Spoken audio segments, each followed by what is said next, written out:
Some houses have a small storage closet underneath the stairs. It's like a little Harry Potter room. It slopes down on one end. You can't properly stand up, especially if you're tall. You could probably just walk in, stake your elbows out, spin around without touching anything. But that's about it. There's not even enough room to lay down all the way flat on the floor. There's usually no windows, no sunlight, no ventilation. It's a tiny space. I mean, you're lucky if you get a light bulb. And once that door is shut inside that tiny little closet, it starts to feel incredibly claustrophobic. It's stuffy, it's dark, you don't hear anything.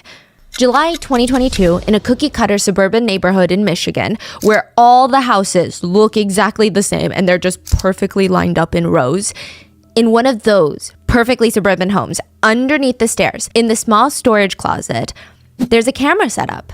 In the closet, a camera, and it's recording. The door slams open, and an individual is seen walking in and spreading out a blue plastic tarp onto the ground. I mean, it's a pretty small space, so the tarp can cover pretty much all of the carpeting. And then they step out of frame, and when they come back into the closet, they're dragging something heavy. It's almost like if you were to put a Christmas tree down on the floor and drag it by the tip. It's clear that they're struggling with whatever it is. They're leaning back, they're grunting. And then slowly, another figure emerges. The individual is dragging a young boy by his arms onto the blue plastic tarp. The young boy looks barely responsive. He's skinny. I mean, skinny to the point that being dragged looks like his arms are about to pop off. He doesn't look like he can even support his own weight. He looks like he's been starved for a very, very long time. He looks malnourished. He's dropped onto the blue tarp right in front of the camera, almost as if he's staring into the soul of the camera. He's awake? His eyes are open, but it doesn't seem like he's very responsive. It doesn't seem like he's registering the full extent of the events. He's not talking, he's just moaning here and there. His bones are protruding out. He's not wearing any pants, just an adult diaper. And his hip bones, his knee joints, they're all so prominent. They're sticking out and they look like they're gonna pierce through his skin. The individual is posing him on the blue tarp, positioning him so that the camera can get a better view of him. When they're satisfied with the frame, they stand up and they just watch him laying there, helpless, weak, moaning for help. You're pathetic. But I already knew that. You know you owe me the biggest apology in the world? The young boy is seen on camera taking short, shallow breaths through his mouth, kind of like a fish out of water struggling to breathe. The individual leans down with a dirty scowl on their face, and they grab the little boy's lips and pinch them shut. They watch excitedly as he struggles to breathe, and his chest starts moving up and down slowly, almost to the point where it's unclear if his chest is even moving anymore. His body seems to relax, and they say, "See? You didn't need to breathe through your mouth like that, dummy." They get up, slam the door shut, leaving the boy in the diaper in the small closet underneath the stairs. Even if he was able to get up and try to run out of there are alarms on this door. There's motion sensors right outside. There's cameras all throughout this house, even in the restroom, that he's barely allowed to use unless it's to be tortured. There was no way out. He was being held captive, and he would die in that closet that night. 15-year-old Timothy would be held captive, tortured with hot sauce, ice baths, and forced starvation for a year. But why? And who is on the other end watching him through the cameras? We would like to thank today's sponsors who have made it possible for Rotten Mango to support World Central Kitchen, a nonprofit organization that is first to the front lines. They provide fresh meals to survivors of disasters and humanitarian crises. They have served a total of more than 350 million meals around the world. This episode's partnerships have also made it possible to support Rotten Mango's growing team of dedicated researchers and translators. And we would also like to thank our listeners for your continued support as we work on our mission to be worthy advocates of these causes. As always, full show notes are available at rottenmangopodcast.com. And just a few quick disclaimers. This case deals heavily with food restriction, abuse against the most vulnerable age group, and it briefly touches on SA. If that is something that you feel is way too heavy for you today, please go take care of yourself, take a bath. I can see you in the next one. This case was incredibly trial heavy as well, mainly because the types of answers the prosecutors were getting by those that were testifying, I mean, it is absolutely unhinged. So we poured through all the trial videos that we could find, and it was hours upon hours of information. Some statements, responses, and questions have been shortened for length and condensed for clarity. We do not have access to any private or withheld information, so the full statements in its entirety are easily accessible to anyone online if you wish to watch those. So with that being said, let's get into it. Shonda was called to testify in court. She sat there nervous, emotional, her hands are in her lap. Are you nervous? Yes, sir. Is this stressful? Yes, sir. Very stressful. She was here to talk about her son, who had just been sadistically murdered. They placed 3 photographs onto the witness stand, photos of her son shortly after he died, and Shauna immediately throws her hand to cover her mouth. She gags. She hunches over to the side and starts throwing up. Her 20-year-old son, Paul, has been arrested, and her 15-year-old son, Timothy, has been murdered. The pictures Shonda were shown of her own son were so horrific that the judge made sure that they did not get out to the public. I didn't allow pictures to be shown in open court of Timothy as he was when he died, because I didn't want people to remember him like that. He has banned them from being released. Timothy was dead at 15 years old, weighing just 69 pounds. He had been starved to death. How long do you think that you can sit still without moving at all? How long do you think you can sit still without moving at all with your hands in the air, your arms suspended above your head? Like 10 minutes. I don't even think I could last. I think 10 minutes is very ambitious. Yeah. Maybe a minute. Timothy was standing there, sweating.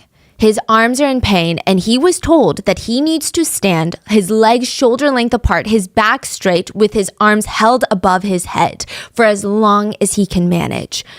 He's losing strength. I mean, the circulation's getting bad. He feels like his arms are about to fall off, but he cannot put them down. He knows that he cannot, because at his wrist and around his waist, there are devices attached to him. These devices are motion sensors. If he were to move even a centimeter, even an inch, these motion sensors would go off. They would start ringing these high-pitched alarms directly into his ears, but that's not even the worst part. The worst part is, if he moves and these alarms go off, he's gonna get tortured. He knows this. So all day he has to stand for as long as he can with his arms above his head, all these cramps. He's sweating in pain. He's sweating in fear, and it's psychological torture. He's just staring at the wall. He doesn't know how long he has to do this, but he knows that he can't outsmart this little sick game, because there's no way that you can do this forever. At some point, you're gonna move. At some point, something's gonna itch so much that you have to put your arm down. At some point, your legs are gonna give out. He played this game a lot, to the point where he actually did outsmart the game once. He realized that the motion sensors were not that sensitive. If he moved ever so slowly, like 1 millimeter at a time, just tiny incremental movements to the point where he could slowly put his arms down, the motion sensors would not go off. But that doesn't mean that he doesn't get punished, because there were cameras everywhere. There were cameras in every single corner of Timothy's life. Any place that he had access to in this building, there were cameras set up. The tiny little storage closet underneath the stairs that he slept in, every time the door would open, there'd be a zzz, the camera would move and it would track him. The camera would track his movements. There was a camera placed directly outside that storage room door. Just in case he left the room, there would be motion sensors and cameras going off, alerting the people watching him.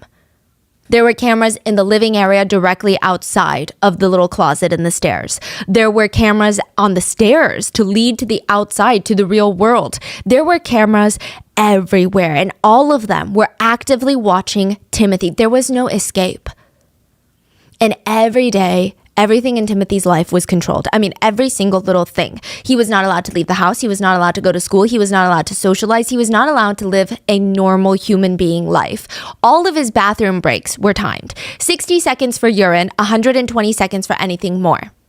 It got to the point where Timothy, whether it was from the abuse or the torture, he became incontinent. He was unable to hold his urine anymore. He was forced to wear adult diapers and those were not frequently changed. He would be yelled at and tortured if he soiled himself. And even Timothy's food and eating schedule and water, they were timed and controlled. Well, it wasn't timed. He never knew when he was going to get his next sip of water. He only had a few sips a day. He never knew when his next piece of stale bread was coming, but it was all controlled. He didn't have a single choice in his life. And when he wasn't being punished or tortured, he would be shoved into that tiny little room under the stairs with no light, and he would be forced to get on his knees, sit facing the webcam pointed at his blue tarp on the ground, which is his bed, and he would be trapped there for hours. He was not allowed to lay down. He was not allowed to sit down, stand up, stretch. He would just be on his knees staring at the camera. Like kneeling on the ground? Kneeling. No books, no mattress, nothing. Just him and that little webcam. He would be kept in there until he would be used for torture. The door would slam open. He would be dragged out. Everything in his life was monitored. Even in that room, the webcam was pointed directly at him, and he knew that he was being watched. He was forced to sit on his knees.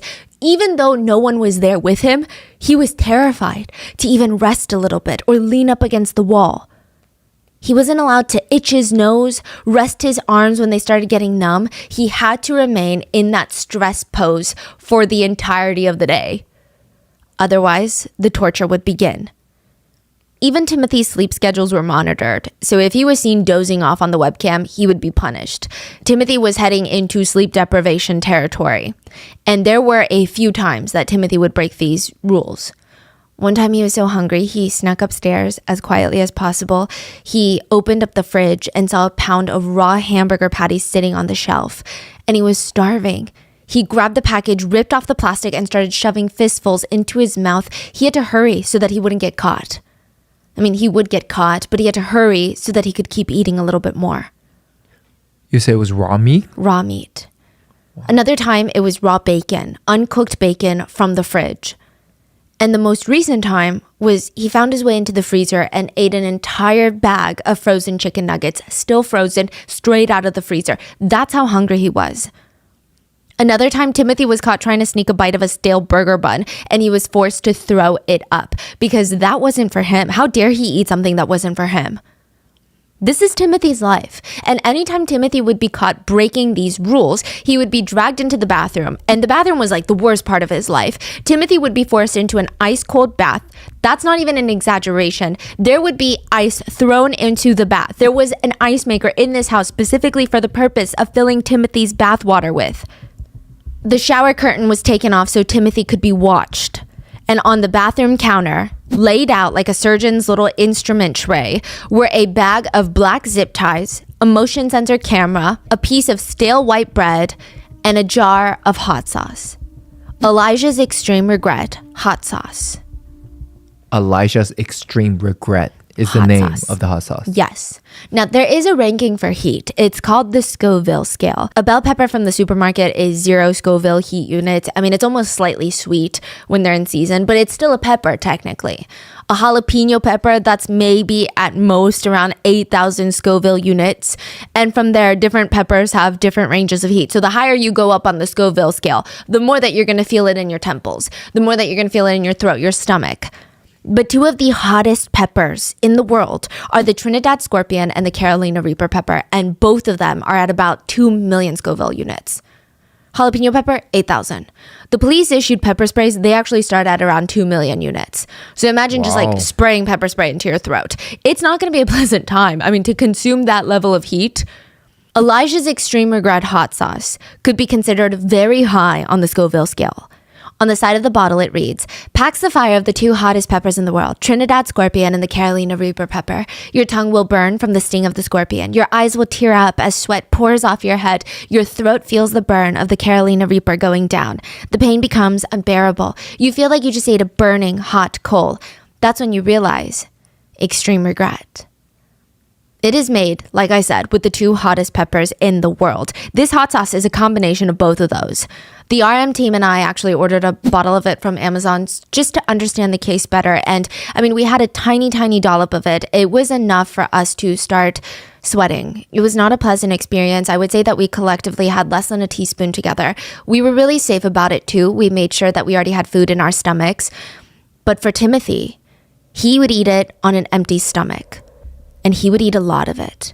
Globs of Elijah's Extreme Regret hot sauce were poured onto 3 pieces of bread, coating the bread, soaking each of the slices. You know when you make French toast, you grab the piece of toast and you just submerge it in that eggy mixture? That's what this bread looks like, but with hot sauce. And they were shoved into Timothy's face. Eat it. That's all you're getting. Hurry. Gotta be quick. Mom's coming home. The police were finishing up the very first interrogation of 20-year-old Paul, who is being accused of abusing his 15-year-old little brother, Timothy Ferguson. Paul is sitting there with his feet up on the chair, his knees are pulled into his chest, and interestingly, he looks very skinny as well, which he claimed was due to his overactive metabolism. Tell us about your home life. The investigator, they want to get to know Paul, understand him, and maybe the way that he thinks about things and the way that he does stuff. Tell us about your home life. Paul hadn't always lived with his mom, Shanda. Shanda, in fact, he hadn't talked to his mom, Shanda, for years before moving in with her. Shanda and Paul's biological dad, Eric, they had gotten a divorce. Paul and Timothy, the brothers, they stayed with their dad, Eric, along with 2 of their other siblings. But in 2020, Paul moved all the way from Oklahoma to Michigan to move in with his mom. In 2021, Timothy would move from Oklahoma to Michigan to live with his mom. So at this point, at his mom's house, there were 5 of them. We had mom, Shanda, her new husband, Adam, their new half-brother, G, who's 7 years old, and Paul and Timothy. So the authorities ask, what was life like in Oklahoma before moving to Michigan to be with your mom? Hectic. They were living with their stepmom's nieces, so there were 8 people living in a 4-bedroom house. Paul had to share a bedroom with Timothy at his dad's house. So they're pretty close. You know, these are not brothers that didn't grow up around each other. Paul stated that their biological dad, Eric, was evil. He said, my father spanked me with a belt so hard in Oklahoma that my butt was bruised. He said his dad would have them do wall sits where they would have to lean their back up against the wall, squat down like there's some sort of chair. And it sounds somewhat doable, but it burns like hell, okay? Paul said that his dad had him doing that while holding 2 cans of chicken noodle soup. I could hardly go to school the next few days because I had to walk and my limbs were so stiff.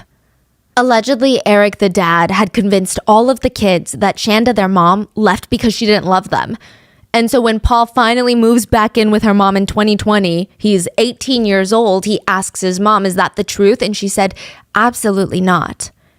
He said, my mom loved every single one of us, but my dad's controlish, freaky nature was just, he didn't want her to have any contact with the kids and screwing up all of his control. She loved every single one of us, but my dad's controlish, freaky nature was just, he didn't want her having any contact and screwing all of his control up. Okay. Paul further ranted to the investigator about his father, about the fact that when Paul turned 18, his dad started demanding he go find 2 jobs and give up 50% of the paycheck to him so that he could pay for rent and food. He wanted Paul to be fully independent, and if he didn't, he would get kicked out. So that's what ended up happening. Paul was kicked out at 18. He had nowhere to go. He called his mom, Shanda, who he hadn't talked to in years. He thought that she hated him, and that's why she left. She took him in with open arms. And Paul loves his mom now. He loves living with her. He's got his own room. He's got a part-time job as a dishwasher at Applebee's, and he doesn't have to give up 50% of his paycheck like his dad made him do. And unlike my father, she doesn't force me to give her half of my paycheck. He forced that on me. And I was working basically minimum wage. Paul continues, the thing is that my mother can't even face my father right now. She doesn't want to call him because the one thing that she and I both know is that he's going to hurl every ounce of blame that he can at her. She's nothing like him. That much I know. She never does anything to be harsh.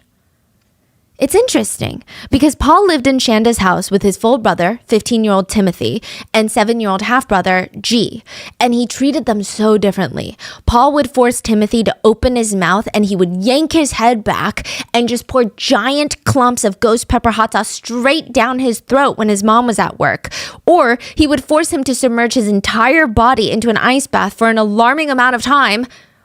But he told investigators that baby G, the 7-year-old, is, and I quote, a miracle child. He's a blessing to this world. He's a little miracle child. Fair enough. He's a blessing to this world. Yeah. Paul went in depth about how much he liked being at his mom's house over his dad's.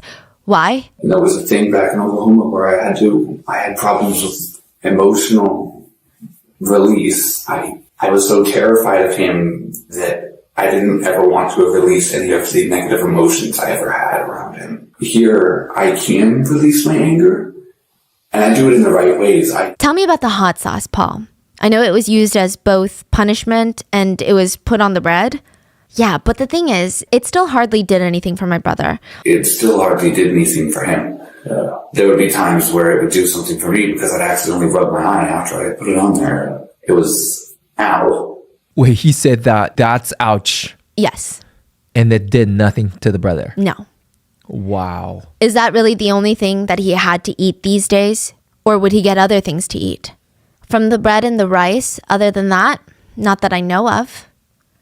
So for how long do you think that he just ate rice, bread, and hot sauce? Maybe 4 weeks? A month? Did you see a decline during those 4 weeks, losing even more weight or being less responsive? Like, what changed when you moved on to just feeding him hot sauce and bread?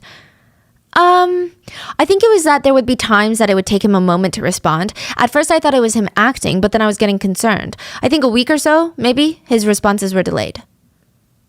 So it seems like Paul can move to Michigan, release his anger, and Timothy was clearly being punished. But why? Like, what could a 15-year-old possibly be punished for? During the interrogation, Paul stated that he had to share a room with Timothy when he lived at their dad's house, and he absolutely hated it. He stated that Timothy hated getting up to use the restroom at night, so he would just wake up, walk from the bed, a few steps to the left, open up the closet door, and pee into the closet. Sometimes he would walk to the dresser, open up a drawer, and pee into the drawer. Sometimes he wouldn't even get up from the bed, and he would just urinate in the bed in his pants. He was what Paul called a problem child. If you asked Paul, he would state that Timothy was a problem starter. He could never sit still. He would take apart anything that he got his hands on. His desks at school, he would disassemble them. He got a school-issued Chromebook, and he took it apart. Paul would likely say that he destroyed things. I mean, Timothy would be very reactive to loud noises in a way that, I guess, if you're ignorant and unsympathetic, could be perceived as being overly dramatic. But Paul found it very frustrating that Timothy didn't think or behave just like him. For example, Timothy was in the bath one time at his dad's house. He fell, hit his chin on the edge of the bathtub. Timothy didn't say anything to anybody. After his bath, he just walked into his brother's room and there was blood everywhere inside of his mouth. He had completely bitten through his tongue. He did not show any signs of pain. He didn't even think to bring it up to anybody.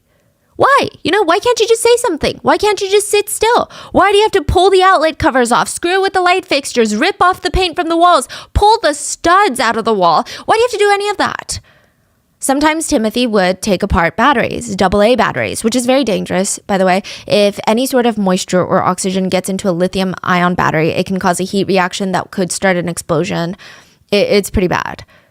Paul likely processed this all as Timothy is a problem child that needs to be punished. He needs to learn that's not acceptable.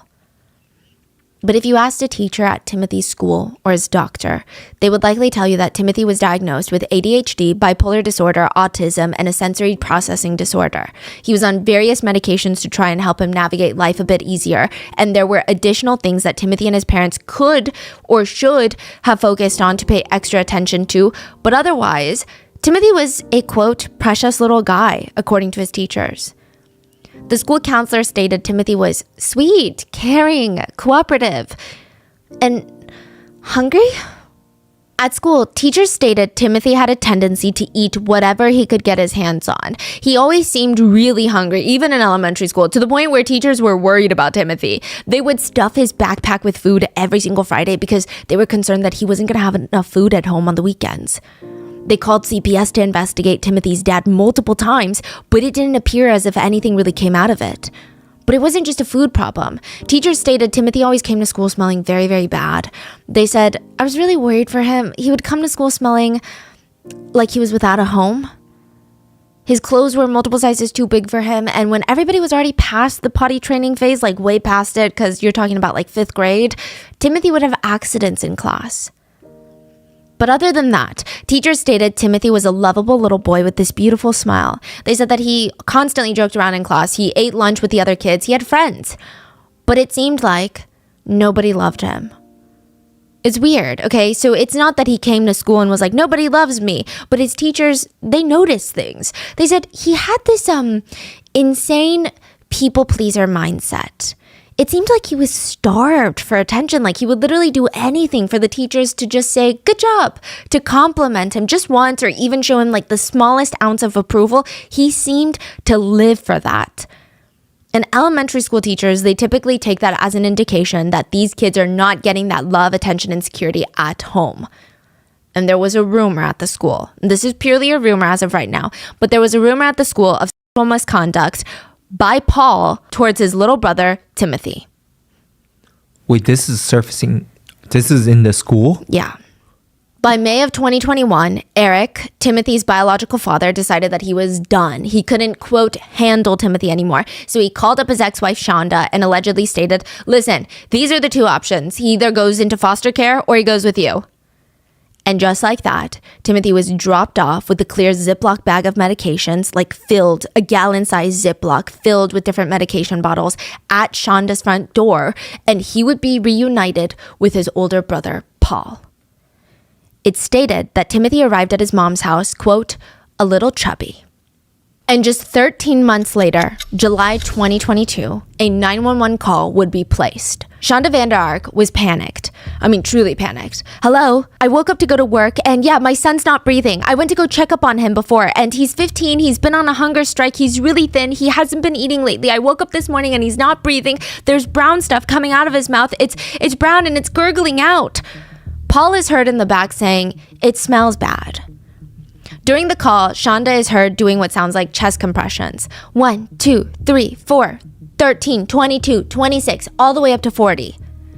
Law enforcement, they rush over to the house. I mean, it's this plain little suburban house at the end of the cul-de-sac. And a 43-year-old mom, Shonda, is in yoga pants, athleisure attire, one of those thick headbands to keep your hair out of your face when you're working out. And she's at the front door, panicked. She's putting her head in her hands, wiping her tears from her cheeks every few seconds, fidgeting with her phone. She can't sit still for even a moment. But it's understandable. Her son had just been declared dead. Shonda explains to the police that she woke up to get ready for work and found her 15-year-old son Timothy unresponsive. Her other two sons, Paul and G, were home, and she was freaking out. She knew that Timothy had been on some sort of hunger strike recently, but she always assumed, he's a teenager, he's being stubborn. And her husband, Adam, Timothy's stepdad, recently had a stroke. He's still alive, but he had to leave. He had to move in with his parents, and all of Adam's financial and physical help was gone. So she'd been working nonstop. She hadn't been as focused on the kids as she probably should have been, but she was trying to put food on the table. I had no clue how bad it was. Oh my God. I mean, she was a wreck.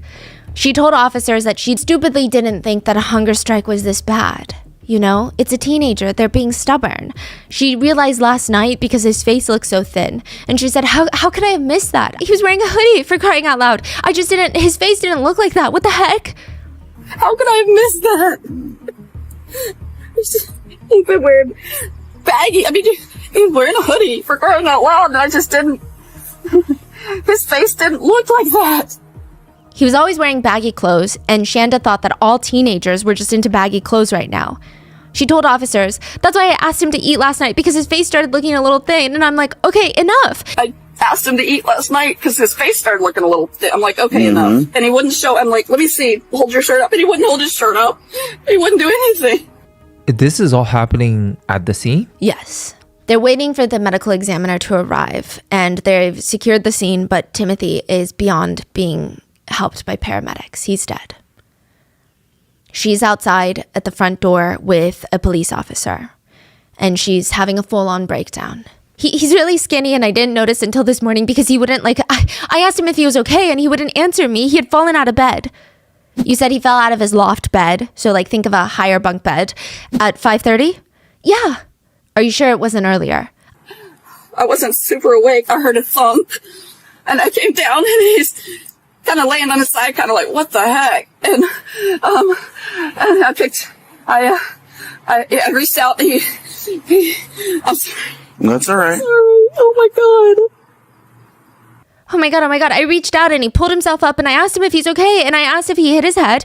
He said, no, I think I hit my knees on my chest. I think. He couldn't tell me how he fell. Oh my God. Shonda stated that she went back upstairs to get ready for work after she found her son fallen out of the bed. He said, it's fine, Mom, I'm fine. So she goes back up and before she leaves for work, she goes to check up on him again and he's not breathing. The officer tries to calm her down. Best thing to do right now is to surround yourself with family. We're going to get victim services down here to help you through this grieving process, ma'am. Please, because he's really good at hiding stuff. That's part of the reason that his dad couldn't handle him, because he was lying about stuff. He's really good at hiding stuff. That's part of the reason his dad couldn't handle him is because he kept lying about stuff. But his dad texted me last May and said, I can't handle him anymore. I have to send him to live with you. And I'm like, yeah, sure, absolutely. Shonda said that she had been horrified when she saw Timothy get out of that car that day with just a giant gallon-sized Ziploc bag of medications. Timothy was a zombie when he came to live with her 13 months ago. A zombie. Timothy asked her if he could stop taking the meds, and she safely got him off. And she felt frustrated that Timothy's dad, her ex-husband, put him on all these medications just so he could be less present in the kid's life. His parenting style was medicate so I don't have to deal with it. But this was going to be a new chapter. Things were going to get better. But now he's dead. Why was that? Why did your ex-husband not want to care for Timothy anymore? He was lying to him, destroying things. Is he hard to deal with? I don't think so, but I'm stricter than his dad, so I don't know if that... I mean, the lying has been a problem, but nothing major, nothing crazy. He's tripped down the stairs a couple of times, just half the flight, and then later he came back and admitted that he did it intentionally. All teenagers lie.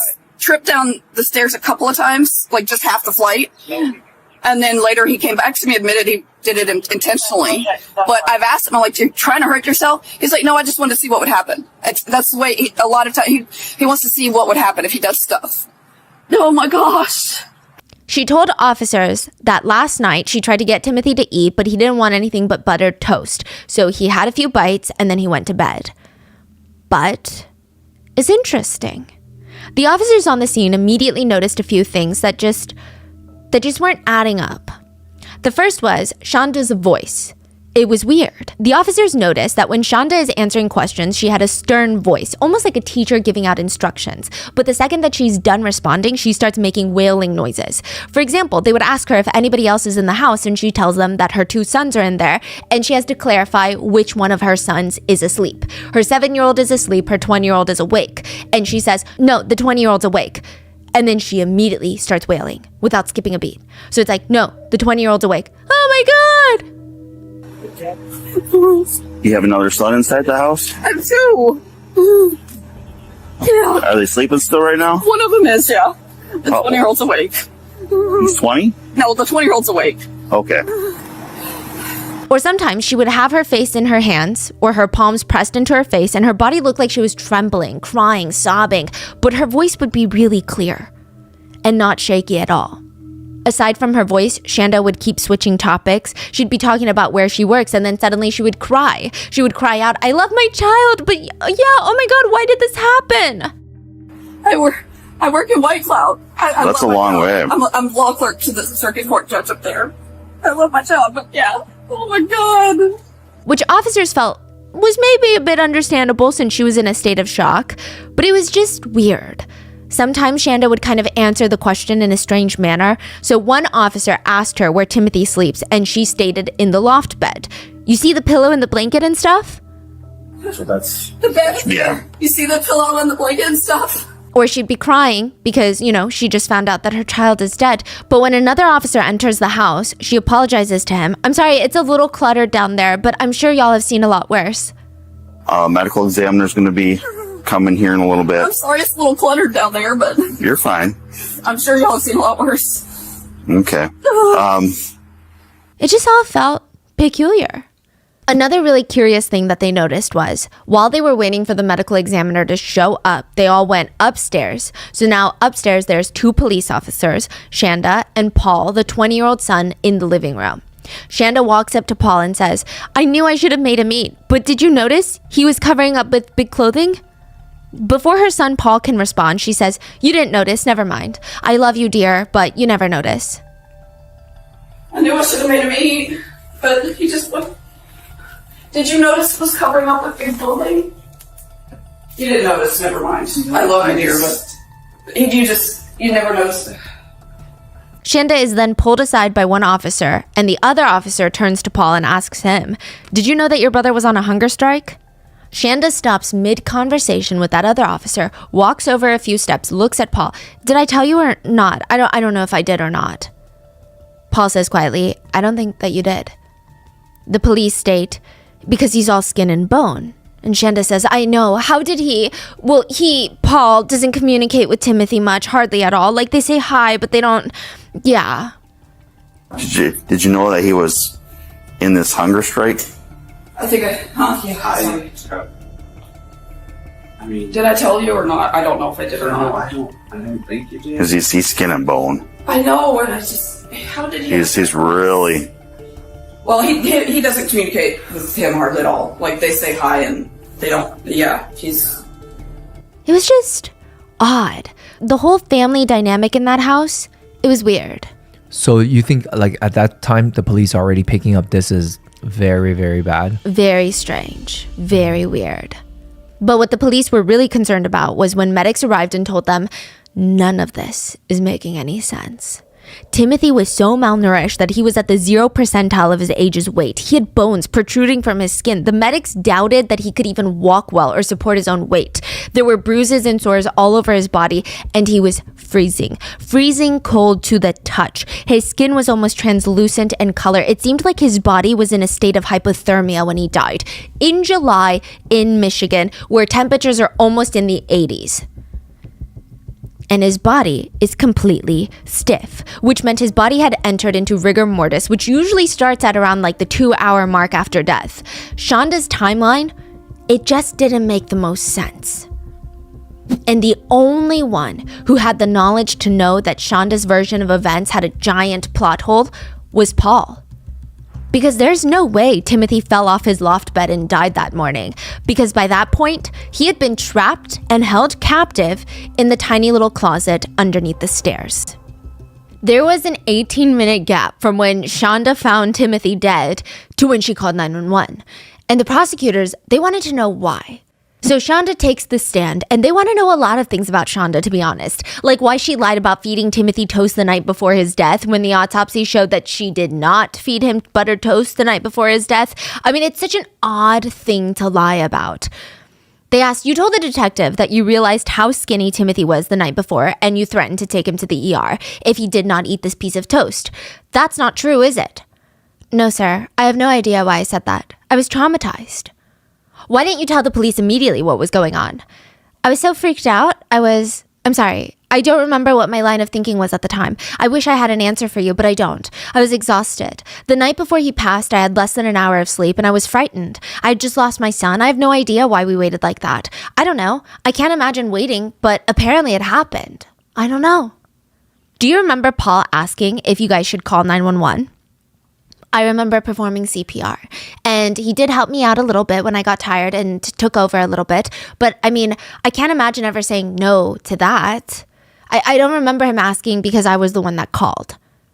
And that's okay if Shanda doesn't remember. It's okay because we know exactly what happened before she called 911 in those 18 minutes. Because the cameras that were set up to watch Timothy We're recording? Also watching Shanda. Oh my goodness. So let's play the clip then to refresh Shanda's memory. We only have audio, but it is clear that this is the moment Shanda finds Timothy unresponsive. Timothy was not in the loft bed like she lied about. He was in the tiny closet underneath the stairs where he had been forced to live for the past few months. Shanda calls Paul for help. Which, side note, the audio is not very panicked, nor is it fast-paced, nor is it really clear. It's I would say it's not chill, but it's surprisingly calm for how high stakes the situation is. Shanda is heard calling Timothy pet names. "Baby doll, come on. Paul, come here. What's wrong? I don't feel him breathing or anything. Go get a towel real quick. Oh my God, this can't be happening. Come on, Timmy. He's dead. Timothy. Sorry, you gotta move." Oh my God. Timothy. Come on, buddy. Timothy. No. This can't happen. Timothy. Hey. Is it okay? I don't know that. Who's resisting? What is this? Everything's stiff. Is he okay? He's cold, Mom. Yeah, I know he's cold, but he's not stiff, so is he okay? Paul starts administering CPR, but he states brown smelly liquid bile is coming out of Timothy's mouth. It sounds like Paul at one point wants to use something to either clean up the bile or get what's in Timothy's mouth out, but Shonda tells him not to because it's hers. What's hers? We don't know. We don't have the video. We just have the audio, but it sounds like she's saying, oh no, that's mine. Don't use that. Oh, the towel. Oh, the whatever. Whether rag it's a or shirt, whatever. towel. Oh. But that's crazy. It Yeah. sounds like Paul also does not want to continue administering CPR, but Shonda is just heard saying, I don't understand. Paul responds, me either. Should we call an ambulance? No, not yet. Come on, Timothy. Come on, buddy. Gosh, this is horrible. Come on, sweetie. Come on, buddy. You have your belt? Put it on him. I just want to make it look like he was in that loft bed. I have to lie about that. You have to tell them that he was on a hunger strike, that he wasn't eating. At one point in the clip, Shonda states that because Timothy's eyes are not shut, that means he's not dead.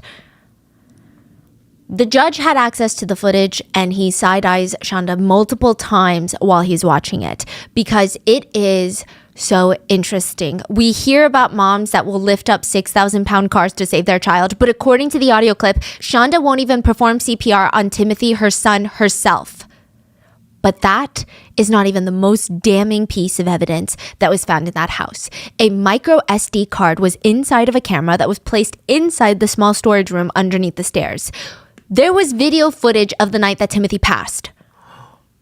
No way. It is too much for even the jury to see, so an officer who was tasked with watching the video then came to court to tell the jury what he saw. It was from the night of Timothy's death, where Timothy was dragged into the small room with the blue tarp. The person dragging him by his frail arms was his own mom, Shonda. Her last words to him, other than, you're pathetic, but I already knew that, you owe me the biggest apology in the world, was, see, you didn't need to breathe through your mouth like that, dummy. Shonda was a defendant in a murder trial in the very courthouse that she worked in. Shonda was a count clerk at the courthouse. So these are her co-workers. Yes. That's crazy. Yeah. In a way, it was easier for investigators since they could just ask around to see what Shonda's colleagues thought about her. How is she? She had a service dog that she would bring to work. Apparently she had low blood sugar. The service dog could smell her blood sugar level when it's dropping and warn her so that she could drink some juice. And that dog would come to the courthouse every day while she's working. The dog was fine. But the coworker said about Shonda was never professional at work. She was always on her phone or her laptop or iPad, and it seemed like she's checking out cameras in her house. I mean, the whole thing was odd. One coworker stated that the cameras had the ability to talk through it, like a Ring camera. So she would click a button and start screaming into her iPad in the middle of the day. I mean, she was never without that iPad at work. Like, they heard her screaming things like, no, you can't have more food. You already have what's provided to you. No, you can't leave your room. At certain times... This is crazy. This is happening. In the courthouse, technically, yeah. Nobody had questions. Nobody's like, that's weird. They thought it was weird. Maybe she's so blatant and people was like... Yeah, there's no way that she's abusing them. Maybe this is just a way to keep an eye. Maybe you could call her a micromanaging parent. At certain times, it sounded like she was talking to a dog more than a literal human being. The coworker also stated that Shonda referred to her kids, Paul, as the 20-year-old, Timothy as either the middle child or the problem child. The only child that she ever referred to by name was her 7-year-old son, whose name we're not going to say. I also think that a big part of the reason that people did not suspect anything from Shonda was, and a big part of the intrigue for this case is that Shonda is intelligent by all means. I mean, she's graduated top of her law class. She passed the bar exam. Everyone from her class remembers her being highly intelligent, but also being a giant bully.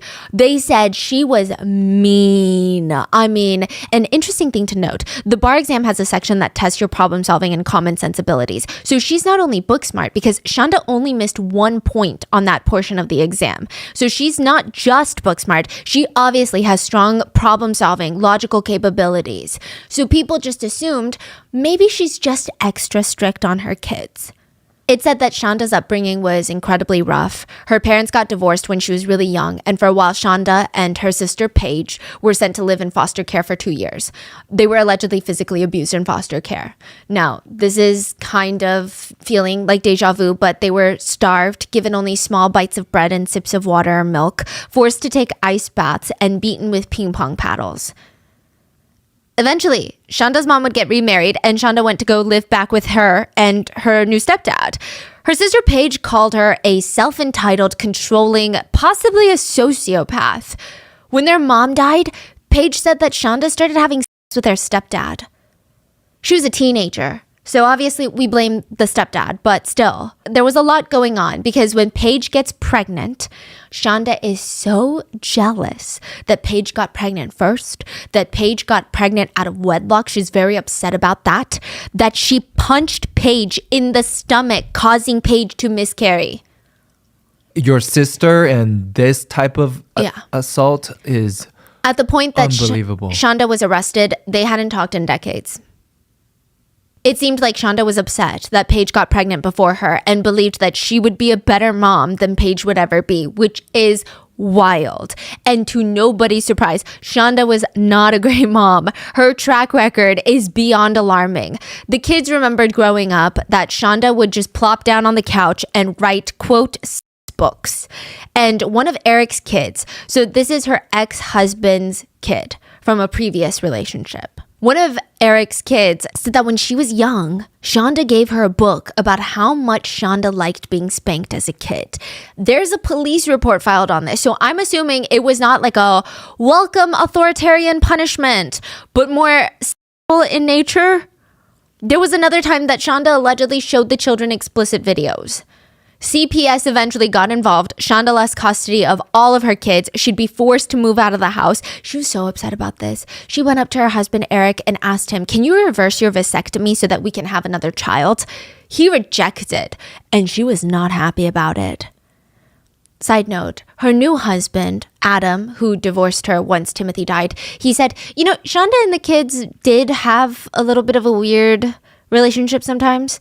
Especially when the boys were younger. She would have them sit on her lap when they were preteens, and she would hug them for very long amounts of time.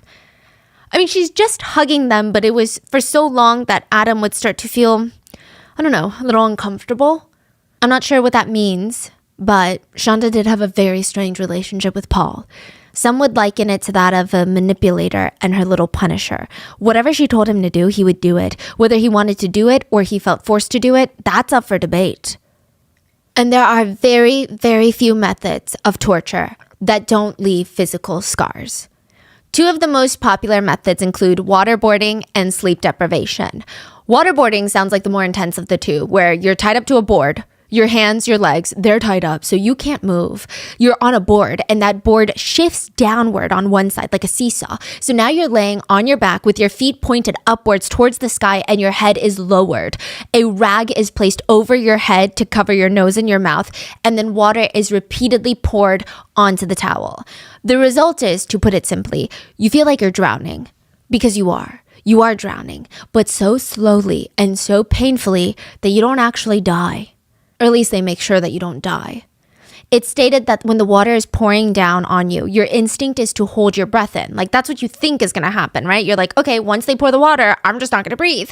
But your brain instinctively makes you breathe in, and it feels like the water is poison and it's stinging the entire inside of your skull. Your brain is on fire.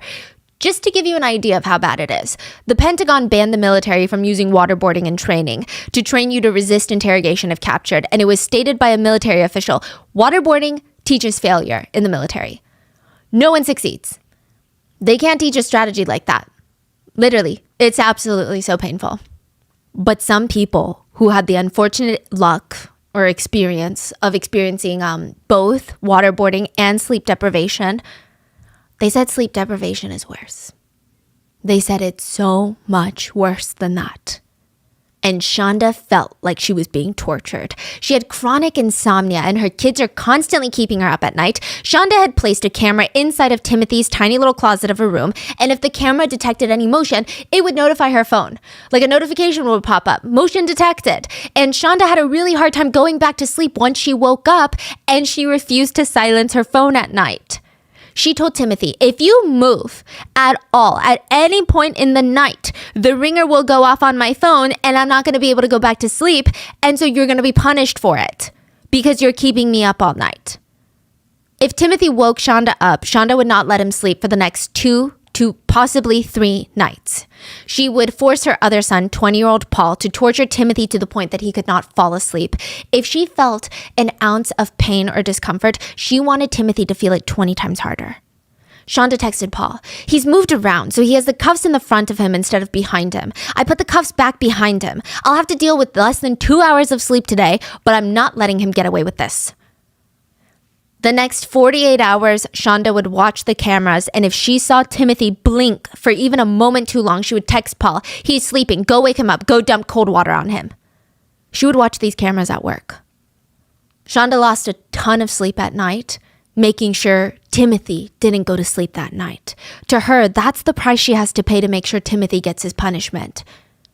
At work, Shonda would obsess over the cameras. Before work, she would tell Timothy he has to stand in the stress pose on his knees with his arms up behind his head. If he so much as moves, it's over for him. Then at work, she would text, if he behaves, I will let him lay down for a couple of hours today. But if he doesn't behave, he's going to stay up all night tonight, tomorrow, and Friday night. Paul would text her back. He just laid down again. Please go get him up. Feel free to dump some cold water on him. And even if he sits upright before you get there or as you get there, I honestly don't care if you get a little rough with him. Are you going to go get him? Please go ahead and turn on the AC. You'll be warming up with your blankets and that'll make sure that he doesn't stay too warm. Okay, but sometimes Paul would be the one to text his mom first. He'd be home alone with Timothy and he'd text, Mom, I'm ready to slam him into the ground. He wet the bed and he's covered in urine. Would you say a 5-minute shower with the curtain open so I can watch? Wait, what does that mean? We don't know. Whether he means so he can watch him probably shower in ice cold water so it's torturous, or watch for other reasons, it's unsure, right? Shonda texts back, sure, a 5-minute shower where he can scrub and you can watch is fine as well, but it has to be a cold shower. 5 days before Timothy's death, Paul texted his mother, I'm ready to kill Timothy. He left his peed in and pooed in diaper in the freaking bathroom and I stepped in it. She texts back, ill, lots of hot sauce for that. I've cleaned my foot, but I'm already at my limit. And where is he currently? On the wall downstairs. He can have bread with hot sauce on it. Does need bread though. I already gave him 4 pieces of bread earlier. I know he's not walking fine, but he's still doing a whole wonky walk. What does that mean? Saying that he seems very frail and unresponsive. Now, July 5th, 2022, the day before Timothy's death, there's a lot of phone activity between Shonda and Paul. Shonda texts Paul from work. Forgot to tell you this before I left. Timothy was doing his fake stumbling and falling last night, of course. So I decided to prove once again how fake it is. I asked him if he would stop doing that, if he could eat a whole pizza by himself. And he said, yes. Of course. And then I told him how obvious it was that it was fake and he had just proven that yet again. And of course, he just looked down and didn't respond. Shonda texted again. If you want him to sit in his room with his hands on his head, that's fine. But Timothy does not get to lay down all day. Maybe we should leave the light on. That way it'll be harder for him to fall asleep. I can't believe he keeps getting worse and worse with his stupidity. Now he's refusing to answer me. So go throw some cold water on him as well. Please do the water now. He's being beyond stupid. I can't work like this when he's doing this. Why is he doing this to me? Am I not going through enough already? Feel free to go dump more cold water on him. He moved over, so he's not laying in the cold water that you dumped on him earlier. Go dump more cold water. He's doing it. She's watching it. Through the cameras. Paul texts, I know you're trying, Mama, but he's just too selfish. She texts him, please hurry with the water dumping on him, though. He thinks he's getting away with something. I know, Mom, I'm crushing up the ice. There are a lot of texts between Shonda and Paul about how worried Shonda is about G, her 7-year-old, seeing Timothy in this state. She really babies G, and it's very interesting. It seems like she babies the youngest or whoever thinks the highest of her. And when you're 7, I mean, every kid thinks that their parent is like a superhero when they're 7. But Shonda goes on to ask about if Paul thinks Timothy is faking all of this. Faking being sick and weak and unresponsive. She texts, is he seriously trying to make us believe that he can't communicate? He's full of it. Can you please force him to respond to you just to make me feel a little bit better? Be honest with me. Are you worried about him at all? Or is this just a bunch of BS like it's been for days? It's the same old BS. So you're not worried at all, Paul? Nope. If I wasn't so angry, then maybe, and that's a big if. Okay, let me rephrase that question then. Do you honestly believe that we should be worried? I don't know. I'm just tired of him being such a nuisance. Could you please stay on his case? It looks like he's trying to go to sleep and I don't have time to yell at him from work. And actually, I gotta get stuff done here. Why don't you go ahead and run another cold bath and stick him in it? You'll have to stay downstairs in the bathroom with him though. This is the day before? The night before. So they know he's in that condition. He's dying. Yeah. But they're like, throw him into ice water. Don't let him sleep, throw him into ice water. Paul texts, how is that gonna help? It's gonna make him miserable. Try to force him to talk to you. We both know that he can. His eyes do have a slightly glazed look. You can make your eyes glaze over by staring for too long. Yeah, it looks like he's been staring at something too long. You said he smirked at you? Paul responds, never in my life have I ever wanted to beat someone so bad. Shonda texts, crazy idea. Heat up some pizza rolls and take one downstairs and offer it to Timothy and see what he does. Put it right in front of his mouth, but be ready to yank it back if he tries to eat it. Hold it right in front of his lips. How much do you bet that he's going to try and eat it? A lot. Please make sure you keep bugging him so he doesn't try to go to sleep like that. Maybe force his mouth open and put some hot sauce in there, considering everything that he's put us through. KK, does he blink when you smack him on the side of the face? I don't mean a hard smack. Yes. He swallowed. Yeah, he's fine. He's just being an absolute butthead. Paul is instructed to put Timothy into an ice bath when he's already, like we said, barely responsive. Shonda's at work watching all of this through her cameras and she texts him. He's just adjusted to make himself more comfortable. Perfect. He thinks that he can outlast us. Paul says he's doing this to tick us off and make us give up. And at this point, I'm ready to beat him within an inch of death and go to work. And that is exactly what he wants you to do. He will not outlast us. I can promise you that. This is getting beyond pathetic. He will not win this. Not gonna happen. Might be time to dump more cold water. Just make sure it doesn't go outside the tub and maybe force him to drink some more. Crazy thought. Tell him if he actually sits up by himself and stays sitting up, he'll get some pizza rolls. Don't tell him it's only 2 rolls, and I'm okay if you keep them frozen rather than cooked. He's determined to be a pain? Fine. And question. He's ticklish, isn't he? Yeah. Go tickle him mercilessly. When you go to remove the shower curtain, please remove everything else from that bathroom that he could mess with. He's not getting diddly squat to mess around with tonight. What does that mean? She doesn't want him to have toys, I guess. And she's actually telling him to get rid of the shower curtain so that he doesn't try to cover his body with it. For warmth, heat, but also because, you're vulnerable when you're not clothed. Paul texts, okay. And he needs cold water dumped on him at least one more time before I get home. Yes. He's still breathing, right? I just have to ask. He's doing enough to make you paranoid even though I know it's fake. It just further confirms how fake he's being and how horrible he's being. And if this is just a matter of him being tired, he could have gotten enough rest sitting and laying there. He'd be fine right now. It just further confirms how fake he's being and how horrible he is. I wonder how it'll feel to have hot sauce on your private parts. I'm not saying touch him down there, not at all, but dripping a little bit down there, is that horrible? Paul says, I don't know and I don't care. Does that mean you're willing to try it? No. Okay, well, I need you to lose the attitude with me, Paul, at least. I didn't do anything here. You need to lose the attitude, sir. This is a text message? Yeah. Shonda gets home, and Timothy has been in that ice bath from 2 p.m. to 11 p.m. One of the last texts that she sends Paul that day is when she's already home and now Paul has gone to work at Applebee's. It's at midnight, and this is after she takes Timothy out of the ice bath after 9 hours of being in there. And it reads, please set your alarm for 6 a.m. I ended up dragging him back to a small room because I wasn't going to risk him having access to the tub or other things overnight. He's still trying to be stupid, but I'll tell you more tomorrow while I take you to work, describing all the different ways that I can prove that he's still faking. He's still doing it though. It's beyond ridiculous. Paul stated in his initial interrogation with the police that Timothy took advantage of his mom. He stated, after Adam, the stepdad's stroke, and side note, they were paycheck to paycheck. Well, not even. They were really behind on bills. Like the family's finances were falling apart. But Paul is now saying that Timothy somehow took advantage of that. He said Timothy would take advantage of that situation. We were all stressed and he would take advantage of that. Anything he could find, he would take advantage of his entire life. Except I think maybe when he was like still a baby, he would find some way to take advantage of whatever he can. He didn't elaborate further. The investigator asked, what was he allowed to eat? Like, what was he allowed to eat? We stopped the food restrictions recently because we had noticed his thin. We wanted to get that back on. We didn't want any of this. We never wanted him to be injured or hurt. I loved him so much. When you say we, are you talking about your mother? Yes, she loved him. We wanted what's best. The thing is, he was stuck in the past. And what were the restrictions? We made sure that it was still something that gave him enough calories and everything. Rice or bread, and like I said last week, he got pizza. Okay.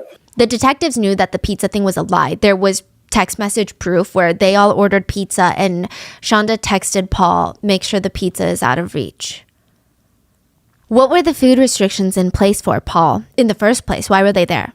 Sneaking food over and over and over. And it wasn't just that he was hungry. At some point, it was just that he wanted something sweet.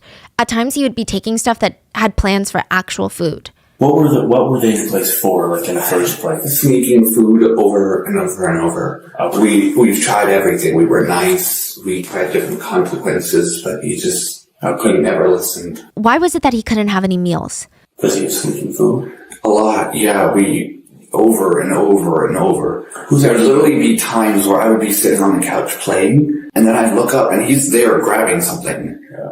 Tell me about the hot sauce. What dictates whether or not there's hot sauce on the bread that he's eating? It was normally a thin layer to make sure that it wouldn't be too much, because from what I know, the ghost or the California Reaper is 2,000 Scoville or 2 million Scoville. Right, so you're giving him the bread as a meal. What's the purpose of the hot sauce then? I know it was punishment, but I don't think that it was that useful because, like I said, he had no feelings in his tongue. I know it was punishment, but honestly, I don't think it was that useful because, like I said, he had no feeling in his tongue. He literally bit a hole in it at one point and didn't even feel it. Was he eating this bread with the hot sauce, or was he? Yeah. And who was buying the hot sauce and from where? From Amazon or Walmart online? She bought it, but my mom asked me if I could help pay for it. But like I said, my mom's been amazing. She's never demanded money. What is this relationship? This is so weird. Hot sauce is not something that should be used to punish a child for eating food that they're not supposed to eat, Paul, or for disrespect. We know those things aren't okay. I know that. We just tried so many different things. We were just running out of the options of trying to find a punishment that actually worked. And even that did nothing. And we still kept trying. We gave him food. She even told me to make sure that he gets a good amount. She would tell me on random days, but other than the hot sauce punishment, it was always bread and rice. She cared. She never wanted this. She loved him. We wanted what's best. Paul stated sometimes Timothy would just force food back up because I guess he's rebelling, so he would throw up his own food. And the investigator was speechless. The investigator said, honestly, you ever think because maybe it's painful, the hot sauce, so he threw up? I know at one point that he was actually refusing to eat. We would give him his food and he would just be stubborn and sit there and just slowly, it's regular bread, nothing else on it, just chow down to the point where it's basically he's trying to waste time so that he could be upstairs longer. Well, where did he spend most of his time? In his room. So he's chewing slowly so he can not be in that room in a stress pose. It was basically he was trying to waste time. He could be upstairs. Where did he spend most of his time? In his room. We wouldn't make him stand. Sometimes we would have him kneeling, like on his knees, like this, facing one of the corners. But What was that for? For punishment? yeah, I don't even know if it was for at this point. I'm not sure. Does your mom feel bad at all about giving him just bread and hot sauce and locking him in the closet? Yes. She hates it. She hates it. She never once enjoyed it. Yes, she hates it. And she hates it. She never once enjoyed it. Whose idea was it to give a cold bath as punishment? It was my mother's. I wasn't sure if it was going to be effective punishment or not. Shonda convinced Paul that Timothy was faking being injured from their torture. At one point, a few days before Timothy's death, Paul sent his mom a few pictures of Timothy and he raised the alarms. He was basically like, Mom, I think he needs to eat a real meal soon. The police show him the pictures that he sent his mother. And then you sent a picture of his leg that's basically gone, right? No wonder he can't stand. Yeah, but the thing is, before yesterday, and I think even the day before, he could walk. He might need a little support every so often, like he put his hand against the wall or grabbed the railing of the stairs, but after a couple seconds, he would let go and he'd be fine. It was never anything major. There's a text from Paul to Shonda that reads, Mama, he's already pushing every one of my buttons, the whole shaking and I need support crap. Shonda texts Paul. He doesn't shake at all for a while when he's standing there, and then apparently remembers he thinks he should be shaking and starts doing it again. Paul tells the investigators he would do things that would scare the crap out of us to make us believe that something was wrong. I mean, several times he faked seizures. I've seen it. He would do something that would scare the crap out of us to make us believe that something was wrong. And several times here, he faked seizures. I've seen it and I've also seen what happens because back in Oklahoma, he had seizures from medication problems. Okay. Paul explains why he gave Timothy the pizza roll the day of his death, to test him, he said. I had offered him a pizza roll because I wanted to truly test whether he was faking or not. And at first he didn't move. I'm like, okay, maybe this is, but then he moved and went to try and grab it. I'm like, okay. I don't even know. I don't know anymore. Well, he wasn't faking it, Paul, because he died. Do you feel good about any of that stuff? No, of course not. I can't, right? I can't even live with myself. The investigator shows Paul another picture of Timothy. It was apparently of Timothy in the bathtub the day of his death, and the photo was zoomed into his face, and this photo has not been made public. What's the deal with this photo in the bathtub and his face? He'd been taking a bath and I went in there to check up on him at one point and he's just kind of laying there and I'm like, Bud, are you okay? He didn't respond, but he's looking around and he was breathing. That much I know, he was breathing. And yeah, I probably should have said something about the ER at that point, though. Well, I certainly sound stupid. Is this when she told you to smack him in the face to see if he was faking it? I was trying to see what was going on, trying to see if he would even respond. I was scared. Did you ever hit your brother? I did, yeah, but every time I would come back and apologize. The bruises on him were not me. I know that much, because I know that I would never try to actually injure him. Side note, there were bruises on Timothy's skull when he passed. Paul stated that he did slap Timothy's face in the bath to see if he was coherent and responsive, but he believes the bruises are from when Paul was dragging Timothy into the bathtub for the ice bath, and Timothy was so weak he couldn't even walk on his own. He fell, tripped, hit his head on the edge of the tub. And about that incident, Paul says, I don't know what exact region he hit his head because by that time I heard the thud. I was literally about to turn around because I had to stop for a moment to breathe. I was frustrated. What did he do that you had to give him a cold bath? I think it was that he not only peed, but also pooped in bed, and my mother wasn't too happy because it absolutely reeked. Yeah. Paul tries to defend Shonda and his own actions by basically stating, we used to cuff him. Like they had leg handcuffs and they used to cuff him to furniture. And he said, we stopped the leg cuffs though, because we noticed that his legs were swelling. So we stopped that because we didn't want his legs to become irreparable. The authorities ask, how smart is your mom? She's incredibly intelligent, magna cum laude. She's highly intelligent.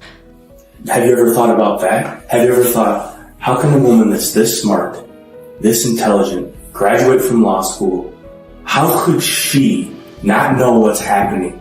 How could she think this is fake? How does she not know she's starving? How does she not see that he's wasting away? And you here, you're telling me that you've got some mental health issues, but you graduated from high school, and it's very obvious to you that he's got malnutrition, right? It's very obvious to you. But your mom here's not seeing that, and she's a law school graduate, and she's very smart. Do you see what I'm looking at here? Yeah. She's a liar. She's lied to you about so much stuff. How could Paul not see that? Maybe because, to Timothy, Paul and Shonda were the only ones in his life. Literally, they were his whole world. I mean, it's a horrible world, but they were in a way all he had for 13 months. His whole life revolved around them. He wasn't allowed outside. He had no friends. He couldn't go to school. This is all he had. But Paul had a regular life outside of being this punisher. He was a YouTuber. What's up, everybody? It's P4U Plays here. Today I'm actually gonna try and get a face cam, I guess you could say, while playing Minecraft. He told the investigator during his interrogation he likes playing with Legos, video games, anime, and making videos. Being able to build and be creative is just something that I absolutely adored. And it was also something that I liked doing for YouTube. I have a YouTube channel. It's not popular by any means, but it's something I've been very inspired by. I was inspired by Preston Plays and the recently passed Technoblade. He has these videos where he doesn't show his face on YouTube, or at least not for this series. He does have a few videos where he does show his face, but he posts text up on the screen. That's a story that he wrote, a fanfic. But it's kind of like the words pop up and nobody's talking, his face isn't showing, and we just kind of read the words. And this series, it revolves around a half dragon, half human named Dynasty. And the dragon form is called Dynasty, the human form is called Paul. But the story of Dynasty is fascinating. In a way, it seems to be inspired by Paul's personal life. And hopefully I'm not being too presumptuous with this, but the backstory to Dynasty is Dynasty's dad is absolutely evil and ends up selling his soul to the devil. The dad is described as a, quote, stubborn, stuck-up bastard who never thought of himself as a bad person with wicked, heartless ways. But then there are two versions for Dynasty's mom's backstory. In one version, Dynasty's mom dies early on in Dynasty's life, and Dynasty's evil step-cousins that he lives with, are we seeing some parallels here, are shapeshifters that shapeshift into his dead mom to mess with him. They insult him and they say, I never loved you, while they take on the form of his dead mom. He ends up being so upset and revealing his natural powers that he burns the house down in dragon form. In another version of this story, Dynasty's mom was, quote, a cruel woman who beat him daily, at first with her hands, but then after seeing it no longer had any effect, she began using steel chains. When Dynasty turned 12, his mother began using his body to make money by letting other women have fun with him, leading him to develop an enormous fear of, quote, females. 3 years passed and it was continued like this. Every day was the same. Get beaten, get R-worded, repeat. There are scenes in his fanfic where the mom is trying to beat him. She comes into the room with a chain and says, hey, you little shit, you know what time it is. She knocks him unconscious and he, Dynasty, is trembling on the ground and she says, don't worry, my best customer comes tomorrow. There's this one part where he breaks free with a group of girls that fall in love with him and he slams his mother into the ground, snarls in her face, and he's about to kill her. And she says, do it. Go ahead, kill me. He snarls, jumps off, and these are the words from the story. I'm not saying he's snarling, right? He snarls, jumps off in a deep rumbling voice. He snarls at her, no, I'm not like you. And his mom is seen being cuffed and shoved into a cop car. Which is all kind of fascinating. I mean, it could mean something. It could mean a little bit. It could mean a lot. It could mean nothing. But it's always interesting to see if someone gets inspiration from their own lives. Paul told investigators about his mom. I know she's a good person. I just don't know if this is something that is both of our faults. If we should have done something sooner. I mean, I know we both could have. I do know that my mother, she's not perfect, but she's not a bad person. At the very end of the interrogation, the detective asked Paul, I'm going to step out. Do you need anything? You need to use the restroom? Need a drink of water? Paul looks up at him and says, Do you have something that I could snack on? Most hypoglycemia problems. So what type of snack are we talking? Like chips or a little, I don't know what's okay for me. Really anything that's maybe chips, yeah. That is ironic. Yeah, after an hour and a half interrogation about how he starved his brother. Yeah, Paul is very divisive in all of this. Some people think that he's just another child that Shonda had control over, and his ultimate punishment was being turned into an abuser by his own mother. Now, some people have a problem with that because he actually went to Shonda's when he was 18. So it's it wasn't like he was abused his whole life and just under her influence the whole time and then became this adult abuser. But let's just go down this path. Some stated that Shonda physically tortured Timothy, but psychologically tortured Paul. Used Paul to torture Timothy physically. Ordered him around in text messages to harm his own brother. They said, Paul is a victim. Anything he did was recorded by her. Of course he's a victim. There's a part of the investigation that some netizens bring up where the detective interrupts him while he's mid-sentence and says, I want to stop you just for a second. And Paul immediately presses his shoulders forward, like carving himself inward, kind of like you would with anxiety. And he apologizes, sorry. Netizens say it sounds like both parents were abusive and this guy thought it was normal. He wanted his mom to love him because he was kicked out by his dad, so he did what she wanted. He clearly has no idea what love truly means: codependency, manipulation, and brainwashing. At another point in the investigation, Paul says, I hate myself, okay? If I could take his place right now, if I could give him back his life, I would do it in a daggum heartbeat. Some people said that the way he talked about his mom in the interrogation was like a cult member slowly waking up. There's even a YouTube video that he posted of himself playing Minecraft, and there's a moment in the video, or a few moments, and it's kind of chilling, where he looks down at his phone and says, my mother just texted me something about my little brother. So he sounds super stressed out, but he tries to get back to playing the game. A minute later, we hear someone yell off the screen, and it sounds like, ow, hello? Paul says, hey, Timbo, could you... Sorry, guys, geez, not sure if you heard that, but that was one of my little brothers. I deeply apologize. I probably should have asked them politely to keep it down before I came up here. My mother just texted me something about my little brother.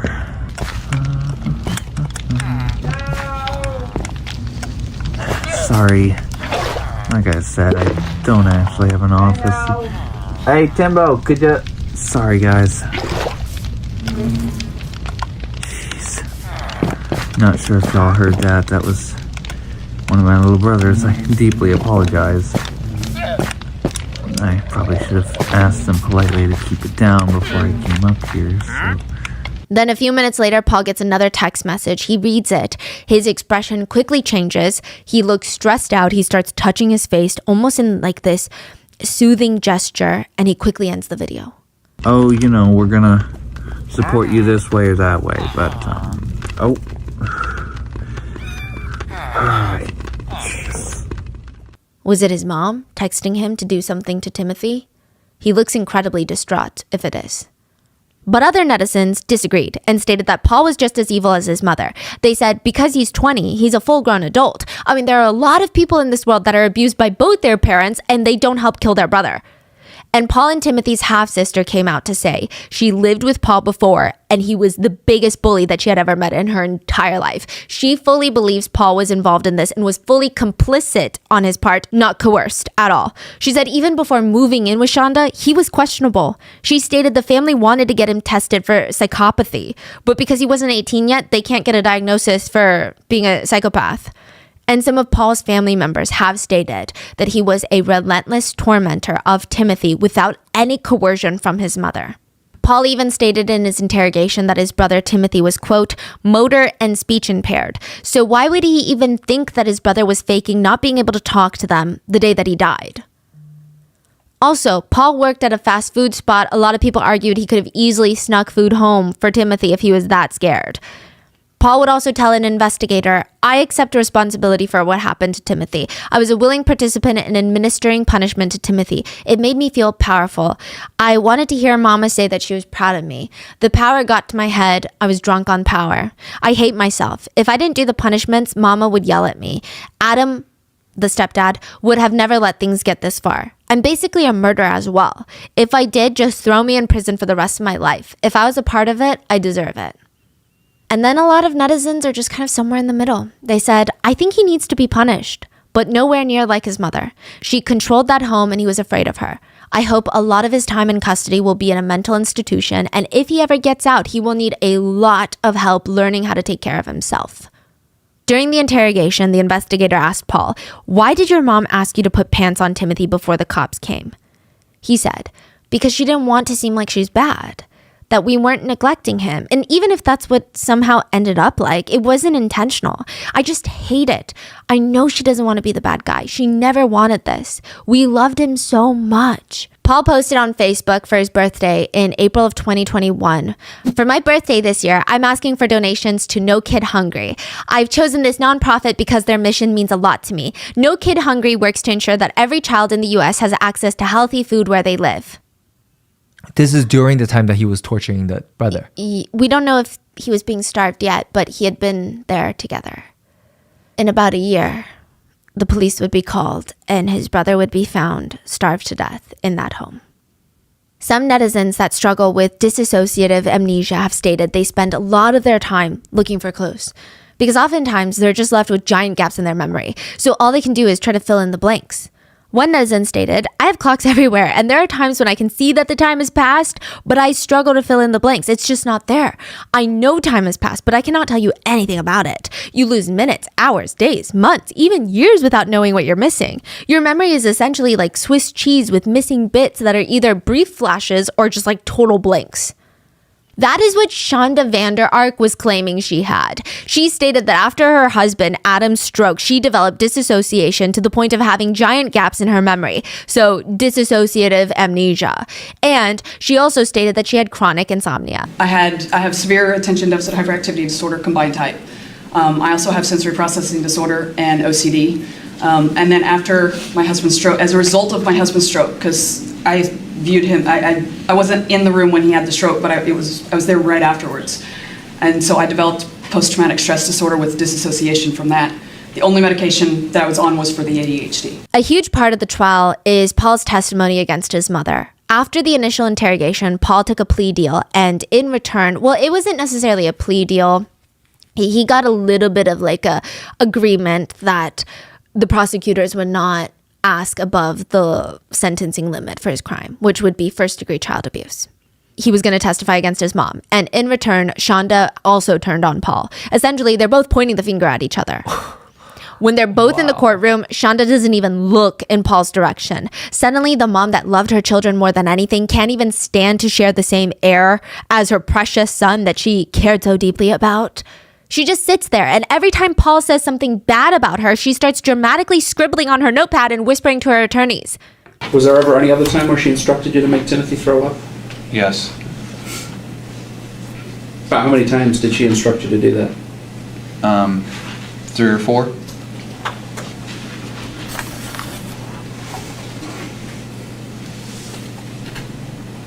Which, side note, Paul also very casually testifies and throws it out there that G is not Adam's son.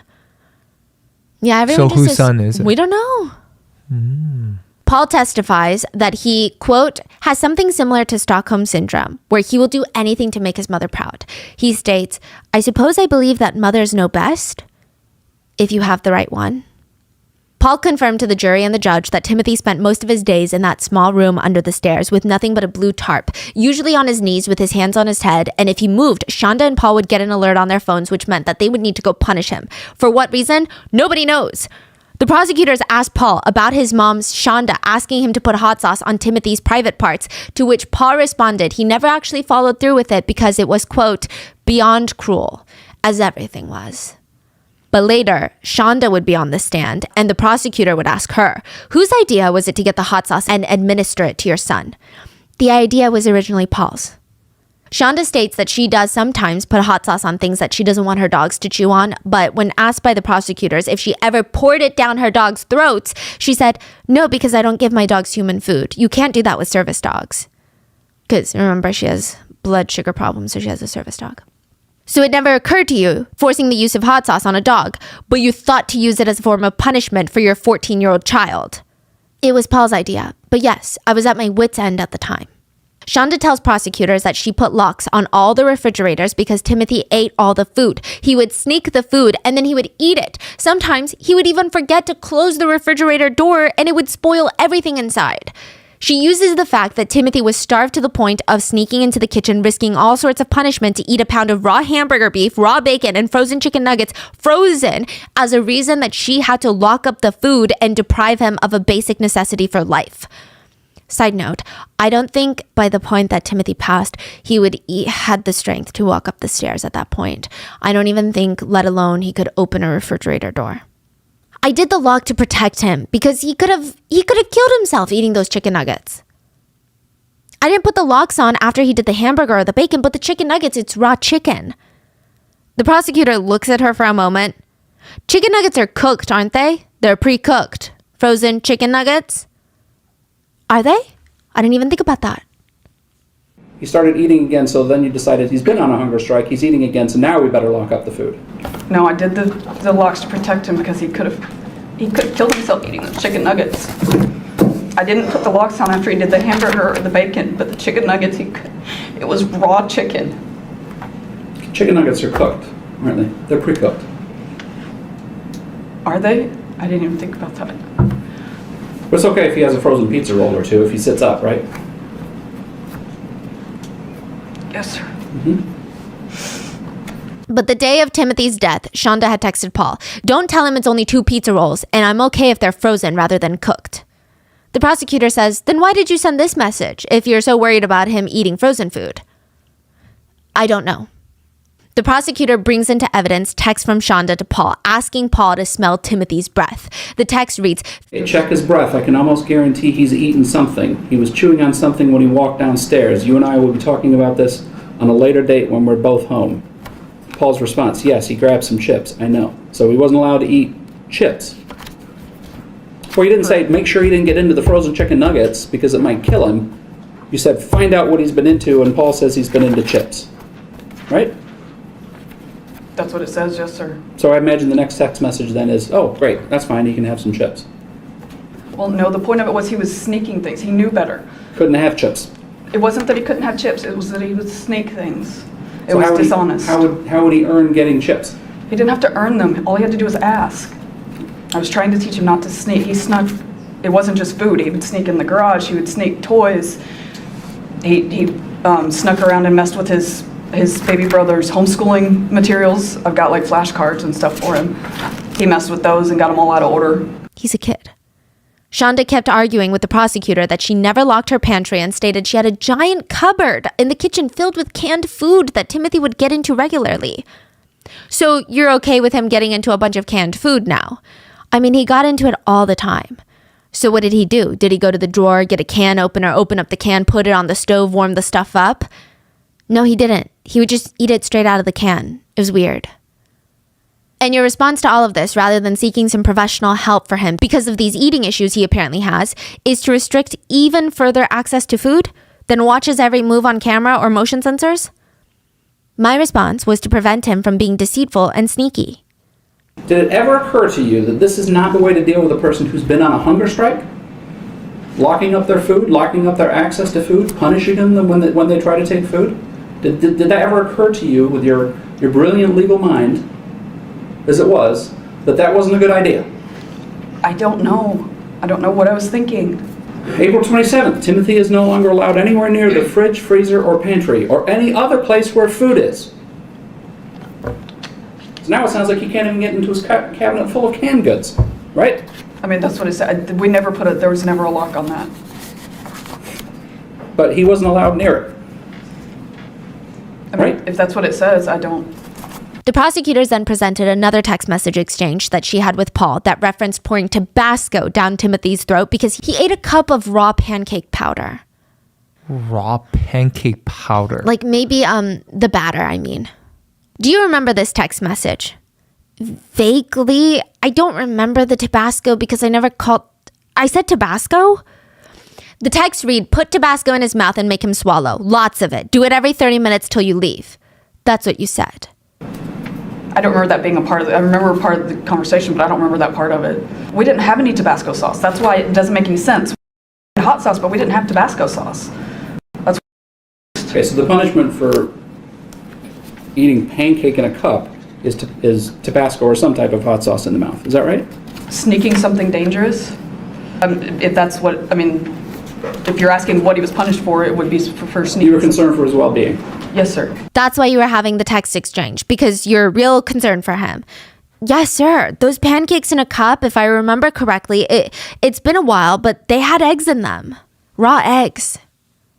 Another text message from Shonda to Paul reads, yeah, it's fine today. You can do his bread with hot sauce at any time, though preferably sooner rather than later. Put more hot sauce than yesterday, please. He must eat at least 3 slices with hot sauce and then may have more as long as they all have plenty of hot sauce.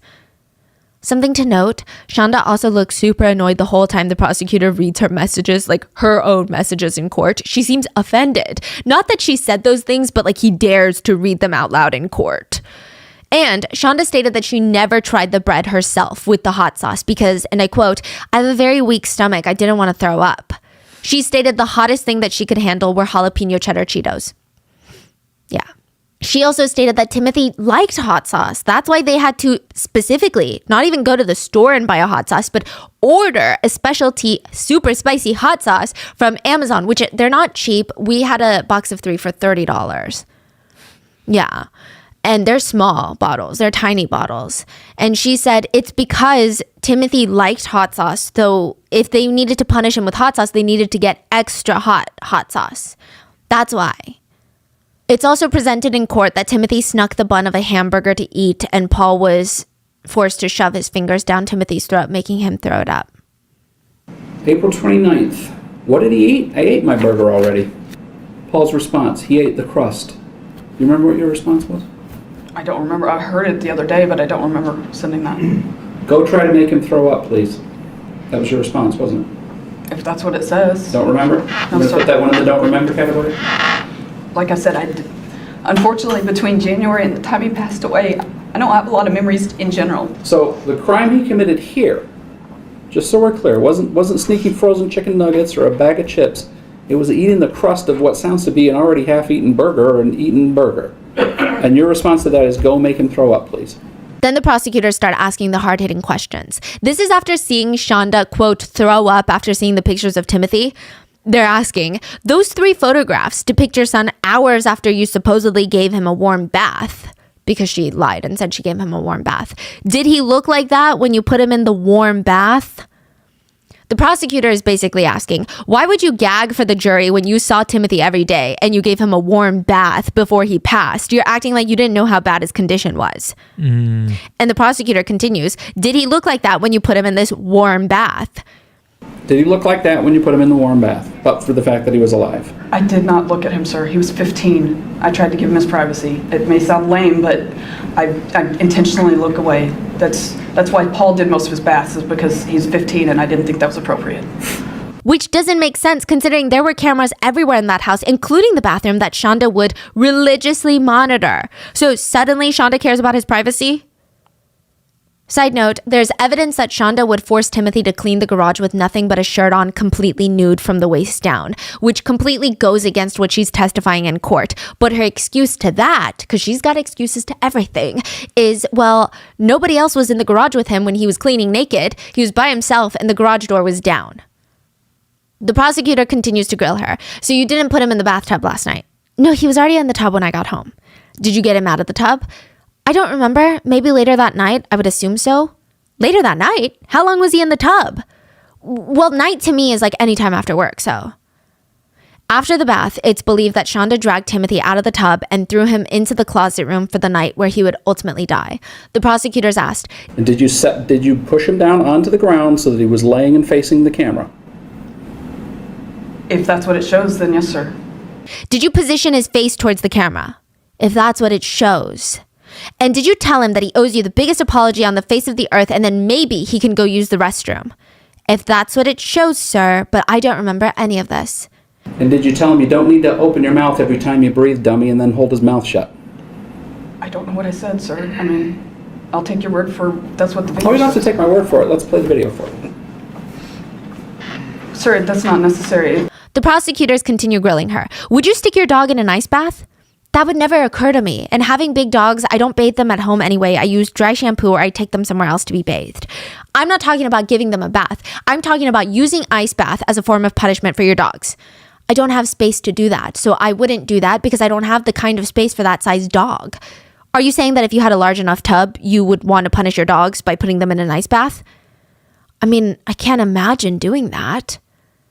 Side note, this is really sad, but Shonda's dogs were treated really well. And that's not the sad part, but it must have been really tough for Timothy to see that his mom treated her dogs better than he was treated. The dogs always had food left out just in case they got hungry. She had giant containers of food as backup. She kept the dogs in good hygiene, sent them to the groomer, wiped their ears, made sure they had daily walks. Meanwhile, Timothy, her son, a little human being, got nothing. Shonda was also confronted by the prosecutors about lying to the police about feeding Timothy slices of buttered toast the night before he passed. And her responses to all these questions are variations of, I hear what you're saying, but I don't remember saying it. I don't remember, sir. If that's what you say, it shows. If that's what the video shows. If that's what the text reads. So you don't remember saying any of these things to the police? If you say I did it, then I guess I did it, but I don't remember, sir. There are a few times that she actually remembers something. I know, crazy, okay? It was either her remembering something good that she did or justifying herself or even excusing herself. When the prosecutor showed her a text message she sent to Paul talking about how Timothy should sleep in the garage, she said, I actually remember that message. You were going to have him sleep in the garage for a night. I actually remember that text message, and I was frustrated.